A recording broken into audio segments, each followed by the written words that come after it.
Bonsoir à tous, bienvenue dans ce webinaire, le premier webinaire de cette année organisé donc par Proevolution, notre cabinet de conseil RH. On est content de vous retrouver, hein. C'est vrai que c'est un exercice qu'on faisait tous les mois l'an dernier. On s'est fait une petite pause pour commencer cette année donc aujourd'hui, et on va parler aujourd'hui justement d'international. Beaucoup d'enjeux à l'international aujourd'hui à bien des niveaux, et nous on va parler de développement, d'expansion. Comment réussir votre développement?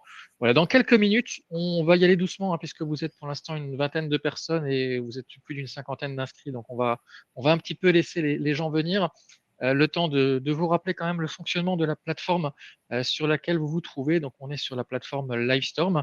Et donc, vous avez des petits boutons en bas qui vous permettent de passer d'un onglet à un autre. N'hésitez pas notamment à utiliser le chat si vous souhaitez échanger, voilà, saluer les gens, peut-être échanger entre vous. Je vois Patrice qui dit bonjour dans le chat. Bonjour Patrice, bonjour à tous qui êtes connectés.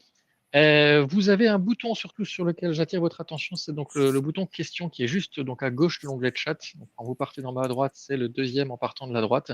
Et c'est celui que je vous invite à utiliser pour poser toutes vos questions sur cette session, puisque donc nos intervenants vont vous partager justement les clés d'une expansion réussie à l'international. Mais pour ne pas les interrompre, vous pourrez à tout moment poser vos questions qu'on reprendra tout de suite à la fin de l'intervention. Voilà, on vous partagera d'autres informations à l'issue de ce webinaire, hein, puisqu'on a une actualité qui bouge pas mal ces prochains temps. Et ce que je vous propose, le temps voilà, que les derniers inscrits arrivent, c'est peut-être déjà de vous présenter les sociétés des intervenants, à commencer donc par Proevolution, donc voilà, qui organise ce webinaire et que je représente avec un que. Donc pour ceux qui ne connaissent pas Proevolution, on est un cabinet de conseil RH, hein. On dit on fait un accompagnement sur l'ensemble du cycle de vie du capital humain, ou accompagnement 360 degrés. Donc aussi bien sur les aspects recrutement dont on va parler aujourd'hui, mais aussi tout ce qui est transition de carrière, conseil RH. On accompagne aussi sur du management de transition, et je fais aussi un petit clin d'œil. Il y a pas mal d'inscrits que je reconnais dans le chat, puisqu'on a une communauté de managers de transition de plus de 2500 personnes, et je vois que beaucoup d'entre eux sont présents ce soir. Donc, bonjour aussi à vous. Et la partie digitale, donc ConnexUp, pour utiliser les outils dans l'accompagnement. Par exemple, aujourd'hui, on parle beaucoup d'IA, hein, comment intégrer l'IA tout en gardant l'humain au cœur du process. Ça fait partie des enjeux sur lesquels on accompagne. Quelques chiffres rapidement, hein. On approche tout doucement des 40 ans d'existence. On a été créé en 88, on s'adresse à tout type de secteur. On est présent donc en local, hein, sur le territoire national. Je reviendrai sur la carte juste après, avec une vingtaine de collaborateurs. Et pour la partie formation, on est certifié Calliope, également reconnu par les médias comme un des plus grands cabinets de recrutement de France, et par les candidats par le label Happy Candidate. Voilà, je vous parlais de nos différentes présences en France, hein, un peu partout en France, mais aussi à l'international, puisqu'on a également un bureau à Karlsruhe, et on est aussi présent avec des partenaires en Espagne. Voilà, l'équipe, rapidement, une vingtaine de collaborateurs pour vous servir. Vous reconnaîtrez Anke qui va intervenir tout à l'heure, et tous les autres que je salue, hein, sont là également. On voulait aussi donc présenter l'Oxfam, donc qui nous fait le plaisir d'intervenir avec nous ce soir. Alors l'Oxfam, si vous ne connaissez pas cette entreprise, donc c'est une entreprise avant tout familiale, donc qui a été créée en France en 1967, et qui est présent aujourd'hui sur 4 continents, 30 pays, on va le voir juste après, hein, près de 12 000 collaborateurs. C'est tout simplement le numéro 1 de la location en Europe, numéro 4 dans le monde, avec plus de 540 000 clients. Donc pour vous montrer les marchés qu'ils adressent, puisqu'on parle d'international, et vous comprendrez le choix de ce témoin pour le sujet d'aujourd'hui, avec effectivement tous les pays que vous voyez ici qui sont représentés, donc en Europe, mais aussi en Amérique du Sud. Et petite pensée d'ailleurs pour eux au Moyen-Orient, hein, avec effectivement voilà, ce qui traverse, on ne peut que voilà, penser à eux et espérer bien sûr que ça passe au plus vite. Pour faire un petit focus sur la France, hein, vous avez probablement une agence Loxam près de chez vous, donc n'hésitez pas à les contacter, notamment si pour votre entreprise, vous avez besoin des matériaux suivants, hein. Donc ça peut être effectivement des constructions modulaires aux espaces verts, en passant par le second œuvre, le plan compactage. Voilà, je ne vais pas vous dire toute la liste, mais voilà, vous voyez tous les produits qu'ils peuvent vous proposer à location. Donc, n'hésitez pas à aller sur leur site internet ou à contacter effectivement les personnes Oxfam. Vous êtes d'ailleurs nombreux dans le chat, et je vous remercie aussi pour votre intérêt voilà, pour supporter Eddy qui va intervenir dans quelques minutes. Alors, justement, parlons donc du webinaire de ce soir. On a choisi le thème de l'international. Pourquoi le thème de l'international? Parce que aujourd'hui, on sait que c'est la crise, on ne va pas se le cacher, hein, on ne va pas jouer avec les mots, on sait qu'on est dans des marchés un peu compliqués. Et c'est difficile, en restant sur un marché unique, de réussir à maintenir ses marges, de se développer. Et donc, il faut penser parfois à chercher des nouveaux marchés. Et chercher de nouveaux marchés, c'est l'international. Alors, avant d'aller plus loin, j'aimerais quand même vous poser la question, à vous dans tout ce qui est dans l'assistance. Est-ce que aujourd'hui vous êtes déjà présent à l'international? Donc là, vous devriez voir un sondage qui apparaît à l'écran. Est-ce que voilà, vous êtes peut-être déjà présent à l'international et vous êtes là pour chercher des idées pour mieux vous développer, donc vous pouvez mettre oui, ou peut-être pas du tout, vous êtes là peut-être pour soutenir les collègues ou par simple curiosité, ou alors vous l'envisagez, c'est effectivement une piste parce que vous voyez effectivement les enjeux qu'il peut y avoir à chercher des nouveaux marchés pour développer vos activités, et donc voilà, on vous laisse du coup répondre à ce sondage. Voilà, normalement, il doit être à l'écran et on vous dira les résultats tout à l'heure. Alors, le temps que ce sondage tourne, je voudrais présenter donc les intervenants de ce soir. Donc, qui sont deux. Et donc, en premier lieu, je voudrais saluer et remercier donc Eddy de Saint donc de l'Oxam, qui est responsable justement du développement à l'export et notamment en Allemagne de l'Oxam, et donc qui pourra témoigner justement des clés d'une expansion réussie à l'international, comme vous avez pu le voir dans la présentation de l'Oxam, et le développement qu'ils ont pu avoir en 60 ans, en presque 60 ans, voilà, c'est impressionnant. Et pour l'accompagner, donc Anke Drouot, notre consultante recrutement international chez Proevolution, qui justement est en charge dans son quotidien de trouver les talents multiculturels, internationaux, pour répondre à ce type de mission. Et ben voilà, sans plus attendre, je vous propose qu'on puisse déjà aller attaquer justement ce sujet, et je vais tout de suite m'adresser à Anke pour nous aider à répondre à la question que vous vous posez peut-être. Êtes-vous prêt pour l'international? Anke, c'est à toi. Merci. Alors, effectivement, oui, c'est une vraie question, puisque souvent, on veut faire un copier-coller et en fait, ça ne fonctionne pas. Donc, ce qui fonctionne en France ne fonctionne pas mécaniquement ailleurs. Alors, on pense que le principal obstacle, c'est la langue, mais en fait, le véritable enjeu transfrontalier se joue ailleurs, et il se joue sur les différences culturelles, le rapport au travail, la manière de communiquer, la manière de manager. Et si on n'a pas anticipé tout ça, le développement le développement à l'international peut être vraiment compliqué. Par exemple, une entreprise française qui veut vendre, alors on va prendre l'exemple de l'Allemagne parce que c'est effectivement, on connaît bien cet exemple-là, mais qui veut donc vendre ailleurs, donc en Allemagne, va découvrir, par exemple, que le client va vouloir beaucoup plus de preuves techniques, des certifications, va demander à voir vraiment de manière très précise ce qui est fait. Il va prendre des décisions ou accepter peut-être de travailler avec tel client, mais les décisions sont prises de manière beaucoup plus structurée et collective. Et la confiance se construit beaucoup plus lentement peut-être qu'on peut le voir en France, par exemple.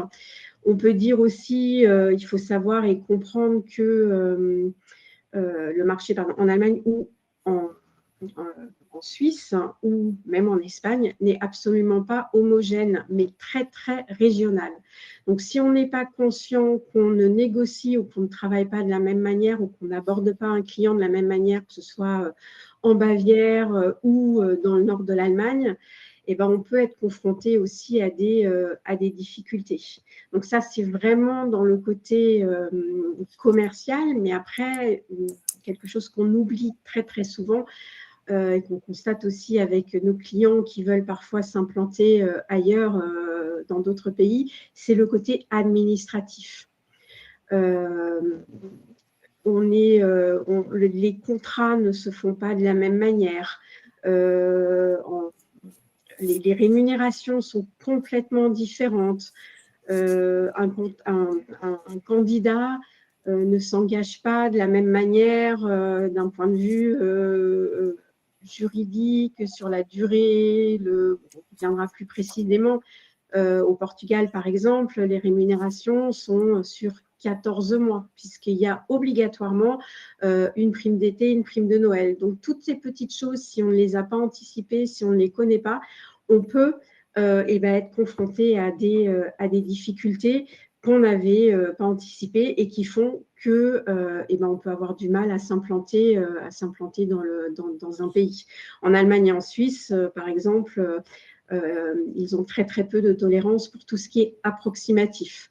Donc même dans un contrat de travail, tout doit être extrêmement bien détaillé. Et dans un contrat pour un contrat commercial également. Il faut vraiment rentrer dans les détails. Et ça, parfois, ça peut amener à des grandes complications.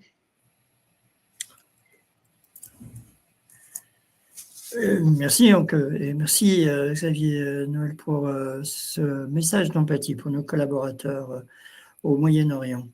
De l'illusion de la transposition, le marché qui est face à nous. Et puis, avant d'être clair avec une stratégie, il faut être clair avec soi-même quand on veut se développer à l'international. Plusieurs chemins d'accès, on peut aller y faire du commerce et y vendre ses produits. Ça s'apparente à de l'exportation. Ce qui nous intéresse aujourd'hui, c'est l'internationalisation. C'est-à-dire aller dans un pays, y obtenir un ancrage et y rester pour une grande période de temps. Pas le temps d'un cycle produit, mais le temps d'un cycle de vie d'une entreprise en s'installant en local. Donc, soit on y va et on fait de la croissance organique, c'est-à-dire qu'on arrive et on déploie des marchés avec une structure autour de nous. Et puis, on a aussi une autre stratégie possible qui s'offre à nous quand on va à l'international, qui est l'acquisition. Et l'acquisition, elle a deux intérêts. C'est déjà qu'on va récupérer des profils avec des cultures différentes, mais qui ont l'ADN et les valeurs partagées de la cible dont on vient de faire l'acquisition. Et puis, des acquisitions de petites ou grosses, et les grosses ont tendance aussi à structurer, ce qu'on appelle des acquisitions structurantes, qui vont nous permettre effectivement de repenser des modèles complets au contact des acquisitions. Donc, s'internationaliser, c'est choisir les bons profils, c'est clair. Il vaut mieux bien s'entourer pour aller dans cette stratégie. Et puis, il y a des impacts, des choses à mesurer. Avant de se lancer sur le marché, il faut être en phase avec soi-même. Il faut être en phase avec se regarder dans le miroir, prendre un peu de recul, et puis ne pas découvrir à son corps défendant un peu les affres culturelles qui vont se présenter à nous tout au long de cette aventure enthousiasmante et motivante, puisqu'il s'agit d'une conquête commerciale, et ça doit rester positif et nous entraîner vers l'avant. Alors, quand on va à l'international, déjà, il faut être en phase avec sa gouvernance. Si on va, par exemple, en Allemagne, un DG allemand, il est enregistré au registre du commerce et c'est lui qui prend les décisions, c'est lui qui a la signature de plein pouvoir. Est-ce qu'on est prêt à ça ? Et il est mieux et plus souhaitable d'être prêt à ça, bien évidemment, si on veut aller dans ce type de stratégie. Ensuite, recruter les profils, les bons profils, ce sont aussi des profils qui ont l'habitude de ce type, qui ont un ADN international. Alors, ça va être le profil français qui va emmener une société française en Allemagne et qui va adorer y mettre des petits drapeaux sur la carte et qui va se réaliser à travers cela. Ça va être un profil peut-être industriel qui va aller chercher des outils, travailler en termes de cycle d'approvisionnement, de supply chain. Ça peut être aussi tout simplement un chef de projet qui, lui, va devoir matcher différentes cultures entre elles. Et ces différentes cultures vont devoir faire une culture. Parce que si on a des divergences de culture, on a des divergences d'efficience. Et ça veut dire qu'on n'a pas compris les non-dits, les codes locaux, culturels, où on est en phase. Si on veut se faire la main, je dirais, sur l'international, si on est une société peut-être franco-française, une jeune société avec de l'innovation, voilà, non plus forcé d'aller faire tout de suite une acquisition en Allemagne, en Espagne, au Maroc, où sais-je, mais on peut aussi avoir une stratégie de démarrage structurée via un VIE, une stratégie de VRP, par exemple, qui vont permettre de développer, d'initier ces marchés internationaux. On n'est pas obligé de faire une acquisition tout de suite, on peut aussi y aller step by step.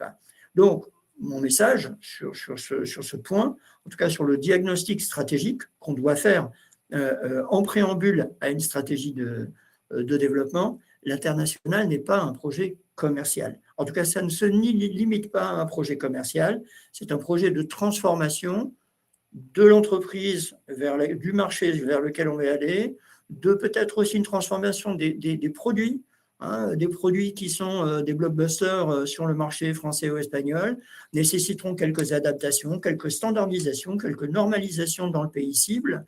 Et bien, il est bien mieux, plus intéressant de ne pas le découvrir en fin de course, mais d'avoir préempté tous ces sujets afin d'avoir une stratégie de développement lean et mean, comme on dit en anglais, c'est-à-dire optimisée, et je dirais la plus optimale, mais en même temps la moins coûteuse.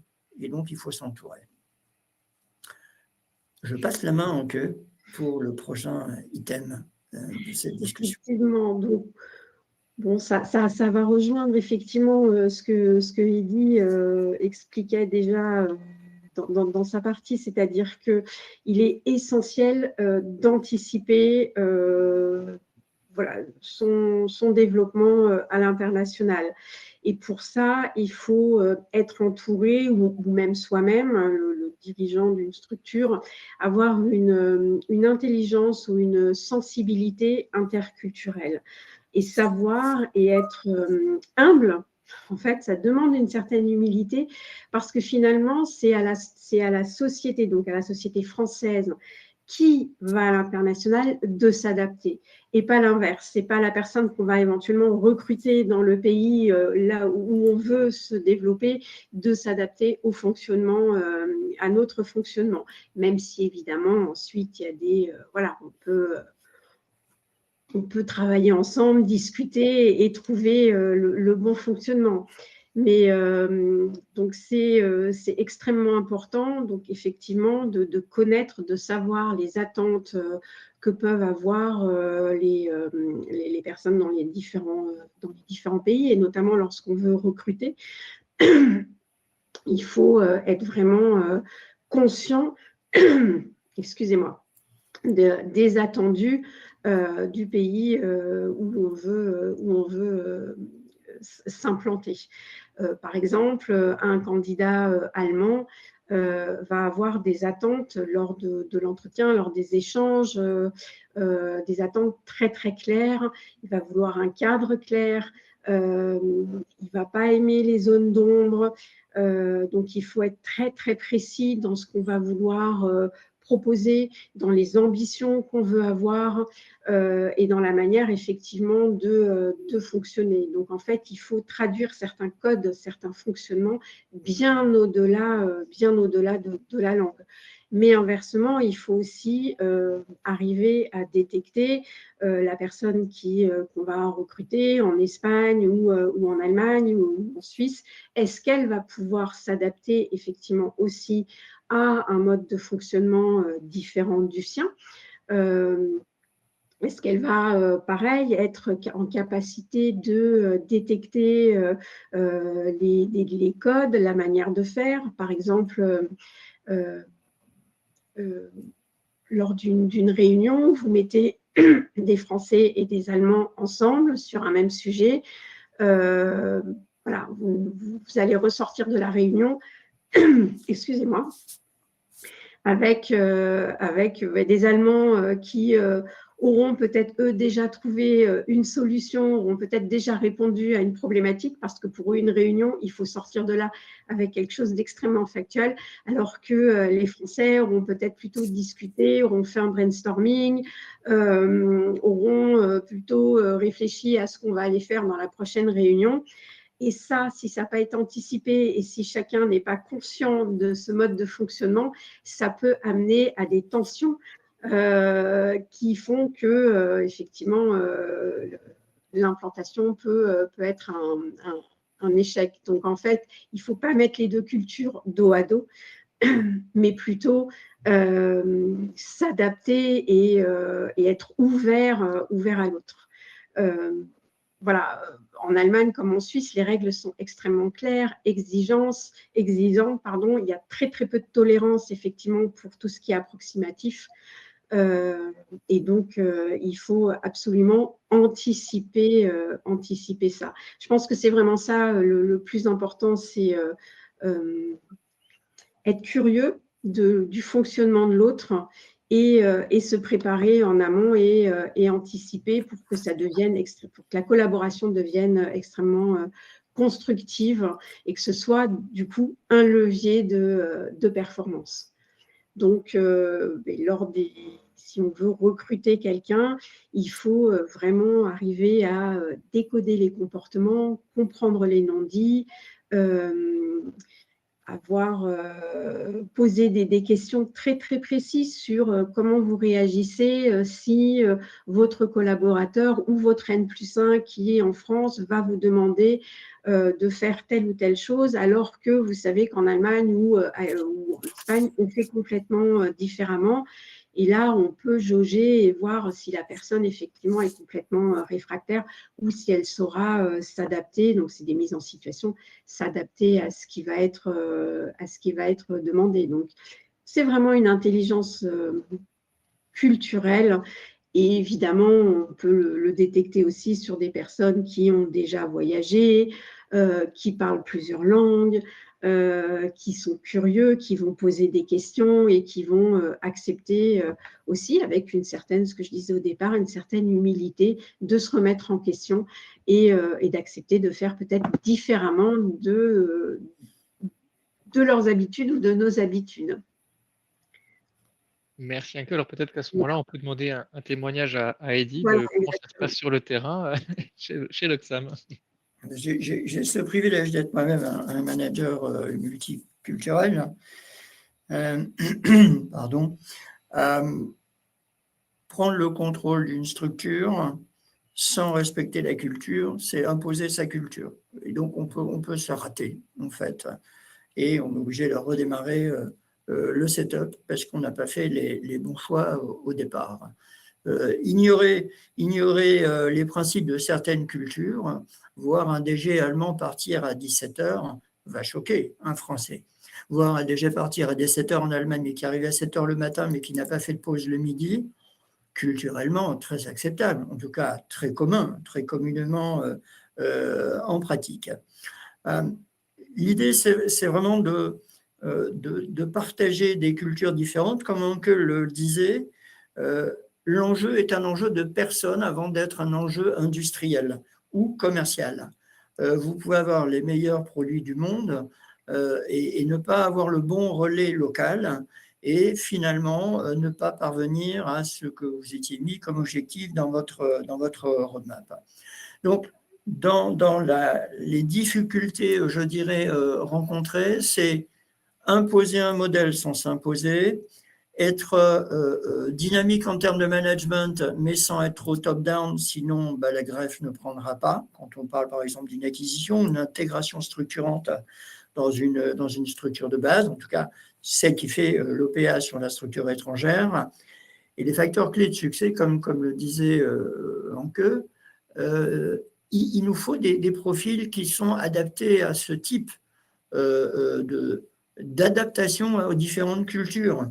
En Chine, on clôturera une bonne négociation par une bonne table, par le partager un alcool local. Il y a ce qu'on appelle la cérémonie des cadeaux. On ne va pas négocier en Chine sans amener par exemple de cadeaux, en tout cas en Asie, sur le continent asiatique. Je parlais du DG allemand à 17h, mais je pourrais aussi parler par exemple de certains DG dans certains pays, les Pays-Bas, la Hollande, qui vont travailler plutôt sur des statuts fiscaux un peu différents. Donc, Anke le disait tout à l'heure, s'adapter, c'est aussi des contrats de travail fouillés. Ce n'est pas forcément les mêmes formats de contrats de travail qu'on a chez nous. Ça peut être associé à la fiscalité, ça peut être des formats de consultants aussi à l'international, sur des niveaux de CEO, de DG. Donc, ne pas être choqué par ça, ne pas se braquer, en même temps ne pas tout accepter. Certes, il s'agit d'une négociation et d'un compromis, mais pour faire venir l'autre à soi, il me paraît intéressant de culturellement aller vers l'autre. Et avant de pouvoir effectivement construire une bonne collaboration, une bonne acquisition et in fine un bon développement à l'international. Donc, ne pas se braquer, capter les non-dits, écouter la culture. Un réflexe ici, on fait autrement, n'a pas vraiment de valeur parce qu'on n'a pas capté, mais une transposition à 80% et en tolérant 20% d'adaptation, si on parle d'un produit, doit faire partie aussi de cette approche culturelle. On ne peut pas imposer un produit, il faut aussi l'ancrer comme on sait ancrer culturellement. Donc, bien s'entourer et avoir la bonne caisse à outils, la bonne toolbox avant de se lancer à l'international. J'en ai terminé pour ce point. Ok, je vous rends la parole. Oui. Alors, j'ai déjà effectivement un peu abordé ce sujet, mais ça se voit dès le démarrage. Parfois, voilà, un Français va vouloir recruter en Allemagne et déjà va bloquer sur le CV. Les CV allemands peuvent faire jusqu'à 3 pages. Ils sont extrêmement longs, extrêmement détaillés. Alors évidemment, ça choque puisque nous, c'est quoi qu'il arrive, un CV doit tenir sur une page. Là, ils vont rajouter toutes leurs références. S'ils ont écrit un article, même étudiant, dans une obscure revue, ils vont le noter. Donc, ce sont des choses, donc déjà, ça peut surprendre, ça peut étonner et ça peut déjà créer de la tension parce que les Français ne vont pas comprendre, on dit on ne comprend rien au CV et là, effectivement, on a besoin, c'est un peu notre rôle, mais d'expliquer c'est normal, c'est comme ça. Par exemple, en Allemagne, quelqu'un qui a fait un doctorat, quoi qu'il arrive, on va l'appeler docteur. Donc, il aura fait un doctorat en économie ou je ne sais quoi, et il va le mettre sur son CV ou sur ses cartes de visite. Il y aura docteur un tel, et il faut l'appeler comme ça. Il faut dire bonjour, monsieur docteur. Et si on ne le fait pas, ça peut ça peut faire des petites crispations. Donc, c'est des petits détails. Ça paraît anecdotique, mais en fait, ça a son importance. Et ça montre aussi, si on arrive déjà à comprendre ça, qu'on a déjà réfléchi, qu'on a anticipé cette arrivée dans tel ou tel pays. Les rémunérations, les salaires en Allemagne, il faut dire par rapport à un salaire français, il faut rajouter 50%. Et ça, ça peut aussi créer des angoisses pour une petite structure française qui va peut-être vouloir s'implanter en France et en Allemagne et qui n'aura pas anticipé ça. Alors, je ne dis même pas les salaires en Suisse ou la fameuse rigueur suisse. Voilà, donc si on n'a pas aussi peut-être quelqu'un qui va expliquer le fonctionnement et qui va être peut-être un peu le tampon entre les deux différentes cultures et qui va aussi expliquer à la personne qui va être recrutée dans le pays, attention, les Français fonctionnent de telle ou telle manière, est-ce que vous seriez apte est-ce que vous allez accepter de changer un petit peu votre façon de faire, est-ce que vous êtes flexible, est-ce que vous avez une certaine réactivité? Donc tout ça, c'est des choses qu'on anticipe. Et nous, en entretien, évidemment, on essaye de détecter et de savoir s'il y a cette intelligence interculturelle avec des mises en situation. Voilà. Donc c'est pas juste une fiche de poste qu'on va transposer ailleurs. Non, il y a tout plein d'autres choses qui sont essentielles pour une bonne réussite du développement. Donc, voilà, pour moi. Tu voulais aussi nous parler, Anke, des signaux faibles qu'on peut analyser justement dans un process de recrutement pour, à l'inverse, voir les choses qui pourraient justement ne pas coller pour un profil sur certains marchés?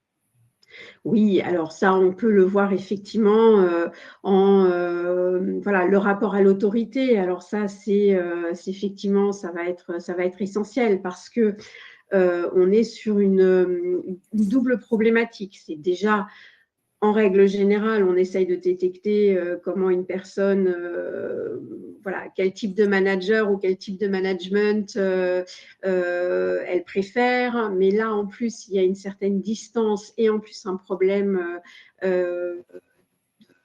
différences culturelles, oui, il est essentiel d'arriver à savoir quel type de… Voilà, le rapport d'autorité que va avoir la personne. Est-ce qu'elle est capable, parce que forcément, il y a une demande d'autonomie, si c'est quelqu'un qui va développer le pays, mais en même temps, une proximité et quand même respecter les règles qui ne sont pas forcément les règles du pays. Voilà, peut-être.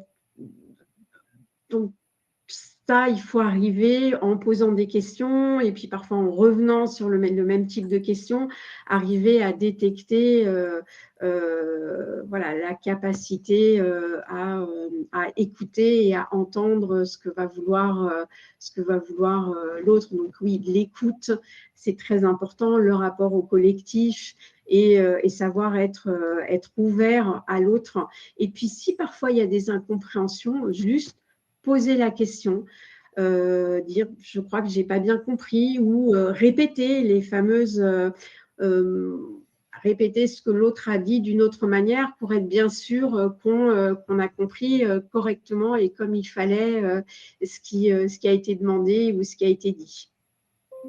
Donc on comprend que c'est assez compliqué finalement de trouver le bon profil qui saura s'adapter au marché. Alors, Oui, c'est sans pas trop évident. dire tout ton métier à Anke, c'est quoi les astuces, la méthodologie qu'on peut faire pour alors, contacter Prévolution, bien sûr, mais dans les secrets du métier, qu'est-ce qui te permet voilà, de savoir, hein? Justement, c'est de faire des mises en situation, de poser des questions très concrètes. Votre manager en France vous demande je vais donner un exemple basique, mais de remplir le CRM de telle ou telle manière, alors que en Allemagne, on ne fait pas du tout comme ça, ou en Suisse. Est-ce que vous allez néanmoins faire comme vous avez l'habitude de faire, ou est-ce que vous allez accepter de faire complètement différemment?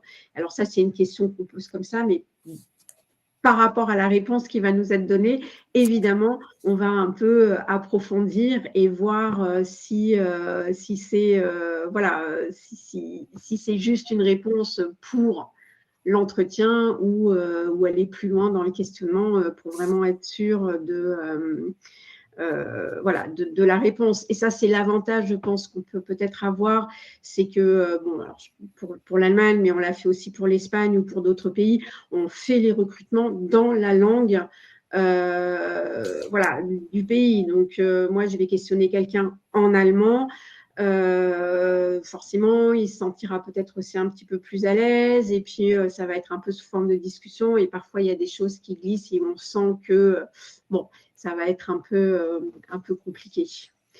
Et puis après, il faut à un moment donné, je pense que voilà, les candidats veulent pas eux non plus se mettre en difficulté, donc ils sont quand même relativement honnêtes, et ils ont bien conscience que s'ils vont nous faire croire que ça ne va pas fonctionner. Donc, il faut aussi faire confiance à la personne qu'on a en face de nous pour l'honnêteté de ses réponses. Oui, donc on comprend effectivement, recruter à l'international, c'est pas juste traduire une fiche de poste, hein, il y a plein de choses autour, comme tu l'as décrit. Oui.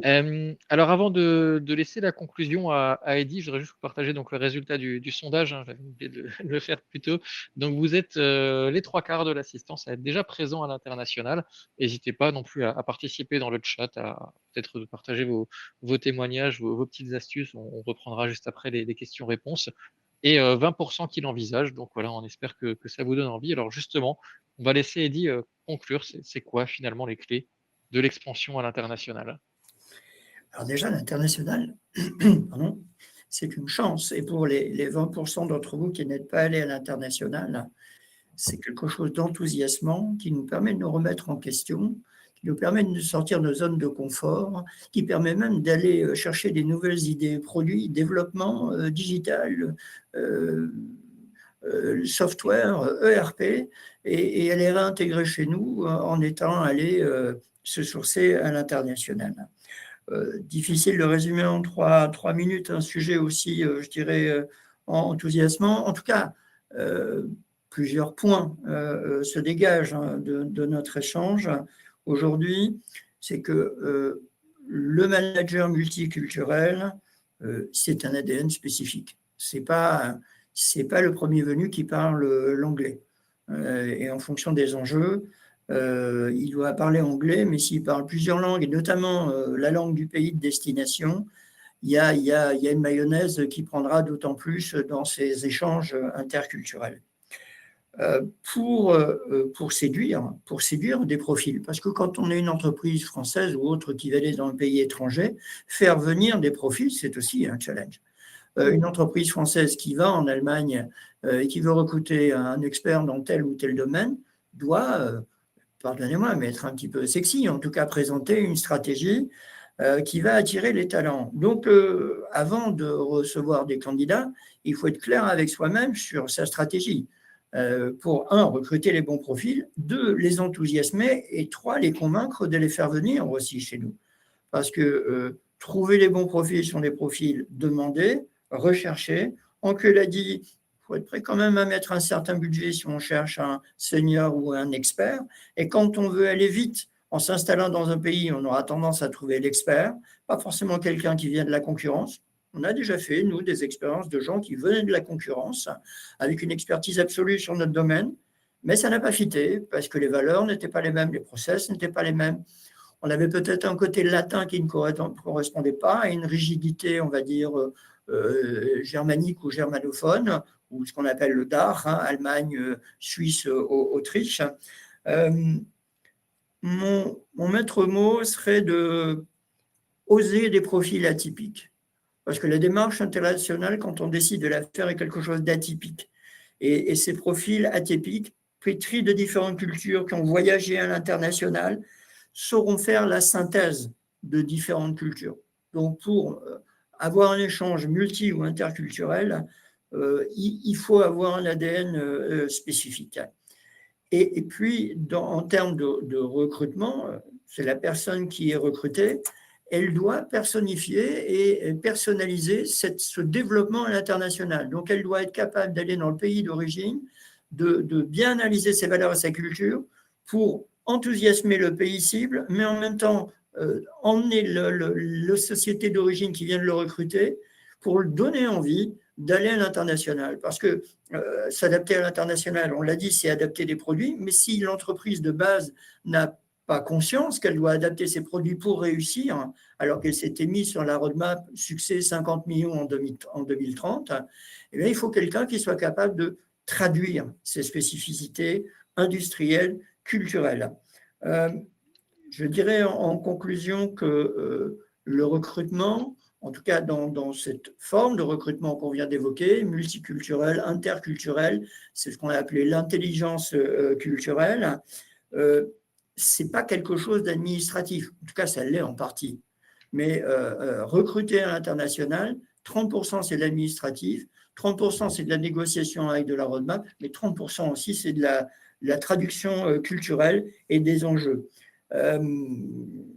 Je pense que pour il faut des key people pour une key stratégie, c'est-à-dire qu'il faut être bien clair avec soi-même, avec une stratégie, bien avoir fait ce 360 sur soi-même, c'est ce qu'on a dit tout à l'heure, se regarder précédemment dans le miroir pour bien planter les bons drapeaux qu'on voulait planter au départ. Mais pour planter un drapeau, il faut quelqu'un qui prépare le trou pour planter ce drapeau et qui prépare le drapeau. Et le drapeau, on veut qu'il nous ressemble quand on va à l'international. Donc, ne pas se précipiter, ne pas se braquer, embrasser cette stratégie parce qu'elle est dynamique, elle est structurante et surtout, elle fait progresser globalement votre entreprise de base qui a décidé d'aller à l'international. L'international est une richesse, l'international est une chance. Merci. Merci beaucoup, Eddy. Vraiment, le mot d'ordre, c'est anticiper. C'est vraiment anticiper. Ne pas se dire, ah bah tiens, on va aller se développer à l'international, mais vraiment réfléchir en amont tout ce que ça peut entraîner. Voilà, savoir par exemple, si je reprends l'Allemagne ou la Suisse, un recrutement prend beaucoup plus de temps que qu'en France. Parfois, on a besoin de 6-7 mois pour recruter, pour trouver la bonne personne. Parce qu'en plus, par exemple, les préavis peuvent aller jusqu'à 6 mois. Donc, si tout ça, vous ne l'avez pas anticipé, c'est compliqué. Mais du coup, on est là pour vous conseiller aussi. Absolument. Merci Anke, ce sera un beau mot de la fin. Alors avant de passer aux questions-réponses, déjà merci à tous les deux, Anke et Elie, c'est passionnant et on sent dans vos propos à la fois l'expérience et la passion de l'international et toutes les portes que ça ouvre qui vous animent. Donc n'hésitez pas à poser vos questions, hein. Il y en a une que j'ai remontée dans l'onglet questions, hein, justement, donc en bas à droite, hein, vous pouvez utiliser cette petite case et vous mettez vos questions et on les prend dans quelques secondes. Le temps quand même de faire une petite page publicitaire pour les prochains événements de Pro Evolution. Alors ça vient de tomber, les deux que je vais vous annoncer, et la date à retenir, c'est le 21 avril, puisque le 21 avril, on aura déjà notre prochain webinaire. Voilà, je vais vous le mettre à l'écran, comme ça vous avez le lien. Voilà, normalement, ça apparaît. Donc, vous pouvez cliquer sur le bouton bleu pour voir les informations sur ce webinaire qui se portera sur la culture d'entreprise. Et c'est un coach professionnel certifié, donc Philippe Bunz, qui interviendra, qui est peut-être présent ce soir d'ailleurs, en compagnie de Laurent Dietrich, notre responsable du département transition de carrière et conseil, pour voir ce facteur qui est assez invisible, dont on parle finalement assez peu et qui pourtant est déterminant pour votre entreprise, pour vos recrutements et pour aussi fidéliser vos talents. Donc, on vous en parlera le 21 avril à 17h. Donc ça, c'est la première date, mais on reste sur la même journée un petit peu plus tard, et cette fois pour les rencontres en présentiel, hein, c'est quelque chose qu'on a lancé l'année dernière, c'est les rencontres de la communauté de managers de transition. Ça s'adresse en premier lieu donc à nos managers de transition. On sait que vous êtes nombreux à suivre nos webinaires. On l'avait commencé en Alsace, et là, on va faire notre première session à Paris, au Salon Hoche. Donc voilà, près de l'Arc de Triomphe, des Champs-Élysées. Donc là aussi, je vais vous partager le lien si vous le souhaitez dès à présent vous inscrire à cette soirée. Donc, il y aura lieu le 21 avril à partir de 19h, où on sera avant tout des rencontres, des échanges, mais il y aura aussi des témoignages sur des missions de management de transition. On est encore en train de peaufiner le contenu, je ne peux pas tout vous dire, tout simplement parce qu'on n'a pas encore la confirmation des intervenants, donc je ne voudrais pas non plus faire des non-spoils, mais en tout cas, on vous prépare un programme passionnant, donc dans un cadre particulièrement prestigieux. Donc, n'hésitez pas, voilà, si vous êtes présent sur Paris, à vous inscrire à cette soirée, donc dans le lien qui s'affiche à l'écran. Voilà, fin de la page publicitaire. On retourne donc au sujet de ce soir qui est l'international. Donc voilà, vous avez entendu le témoignage, les conseils d'Anke et Eddy. Et à présent, donc, je vais prendre donc, les questions qui nous ont donc été posées. Alors pour l'instant, il n'y en a qu'une, mais n'hésitez vraiment pas à utiliser cet onglet questions. On a encore quelques minutes pour échanger. La première question que nous a posée Laurent, donc je cite, hein, bonjour, j'anime le groupe international au sein du réseau de Bigny. Comment vous travaillez chez Proevolution à partir de la France ou faut-il se référencer dans vos filiales? Je pense que c'est une question pour Anke. Oui, alors si vous êtes effectivement dans le réseau d'Aubigny, donc manager de transition, donc effectivement, vous pouvez tout à fait vous inscrire sur notre plateforme pour être référencé, et ensuite on pourra faire un échange, un entretien ou un échange de manière informelle pour savoir un peu ce que vous souhaitez, voilà, vers quoi vous souhaitez aller, et enfin, voilà, discuter sur vos ambitions. Voilà. Donc en tout cas, voilà, n'hésitez pas tout simplement à nous contacter, hein. Alors je ne sais pas si Tom est dans le chat, mais il se fera un plaisir de répondre à vos questions. On a une question de Samuel qui nous dit, vous n'avez pas vraiment parlé du Portugal et de la Belgique. Avez-vous des conseils sur ces pays-là? Alors, est-ce que vous souhaitez répondre, ou Eddy ou Anke, à cette question? Alors, je ne suis pas spécialisée de ces deux pays, mais effectivement, donc, j'en avais un peu parlé pour le Portugal notamment. On sait que, alors là, les recrutements, c'est assez… voilà, on va recevoir des CV facilement, les gens font facilement des entretiens, on a facilement des candidats. On sait que, par exemple, il faut faire très attention en termes de contrat de travail. Sur leur contrat, il faut être très précis. Ce que je disais, c'est que les salaires au Portugal, c'est sur 14 mois. Et ça, c'est vraiment quelque chose de contractuel. Donc ça, il faut le savoir. Donc quand vous parlez salaire, il faut mentionner le salaire sur 14 mois. Et après, il y a des choses aussi très particulières par rapport à la mutuelle, où là, il faut aussi se renseigner en amont. C'est quelque chose d'assez essentiel qui doit être stipulé. Après, je sais que au Portugal, les rémunérations sont également complètement différentes des nôtres. Donc là, il faut savoir aussi s'adapter. Après, je sais que les CV, ils ont une manière de faire, par exemple, les CV qui ressemblent à la manière française. Et la Belgique, c'est un peu comme pour la Suisse. Hein, il faut, là, c'est très régional, donc il faut savoir s'adapter. À la Belgique francophone et puis à la Belgique flamande. Et c'est deux cultures différentes. Et ça, il faut, pareil, il faut l'anticiper. On ne gère pas du tout de la même manière sur la Belgique francophone ou flamande. Ce n'est pas du tout la même manière de faire. Donc ça, il faut vraiment l'anticiper. Absolument, que sur la Belgique, on peut être très fort en Wallonie et par le moins se ramasser en Flandre. Et l'inverse est vrai aussi. Donc le manager, on a là un microcosme culturel dans un petit pays ou qui nous oblige pour exister à être finalement très fort, hein, mais en même temps on a deux pays dans un pays. C'est un petit peu le cas de la Suisse aussi, entre la Suisse alémanique, la Suisse de Genève, où on parle finalement trois langues et il est compliqué de trouver un manager qui brasse toutes ces cultures. On parlait de la fiscalité tout à l'heure. La Belgique est typiquement un pays où un manager sera en attente d'un contrat un peu spécifique. Et il devra être forcément bilingue, mais bilingue vraiment assuré. Sinon, il travaillera sur 50% du pays, en fait. C'est pas une contrainte, hein, c'est justement, nous, notre but, c'est de décoder les contraintes pour en faire des forces. Donc, pour ne pas se rater en Belgique, en tout cas même pas pour se rater, pour se donner un maximum de chances de succès. Alors, pour le coup, sur la Belgique, par contre, un manager belge qui parlera flamand aura une chance d'expansion, de développement sur le long terme sur les Pays-Bas, par exemple. Donc, on pourra là créer, en termes d'évolution, un poste d'area manager, quelqu'un qui sera en évolution sur des zones un peu plus larges. Donc, c'est un bon investissement au départ, même si, alors rentable, il le sera au niveau du pays, mais efficient sur le long terme. D'où l'idée d'avoir une stratégie de long terme aussi, hein, de ne pas avoir qu'une démarche purement commerciale. C'est passionnant, effectivement, pour souligner ce que vient de dire Eddy, c'est pas qu'un pays, il y a des cultures, il y a plusieurs cultures au sein d'un pays. On pourrait citer des exemples en France, hein, entre l'Alsace et la Normandie et la Bretagne, voilà, il y a des cultures, des attentes différentes.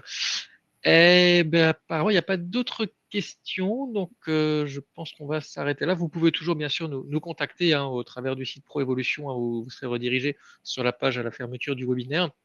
Et bien sûr, vous pouvez être mis en relation également avec Eddy. Hein. Vous pouvez retrouver sur LinkedIn ou autre. On pourra bien sûr vous transmettre le message. Moi, je tenais à chaleureusement remercier Eddy en premier lieu, notre témoin. Alors, petite parenthèse aussi, qui était intervenu avec Marc, notre CEO, sur BFM il n'y a pas longtemps. Hein, donc, s'il n'était pas à vous y rendre, on l'avait partagé sur LinkedIn il y a quelques semaines. Et puis donc un également pour son expertise sur le recrutement international. Donc un grand merci aussi à vous tous les participants. On a été content de relancer donc ces webinaires cette année. Hein. Donc rendez-vous le 21 avril à 17h sur le sujet de la culture d'entreprise et pour les managers dans nos transitions en présentiel à Paris au Salon Hoche le même jour. On vous souhaite à tous une très bonne soirée et on vous dit à très bientôt sur des sujets internationaux, RH ou autres. Merci. Merci beaucoup. Bonne soirée. Bonne soirée. Bon développement international.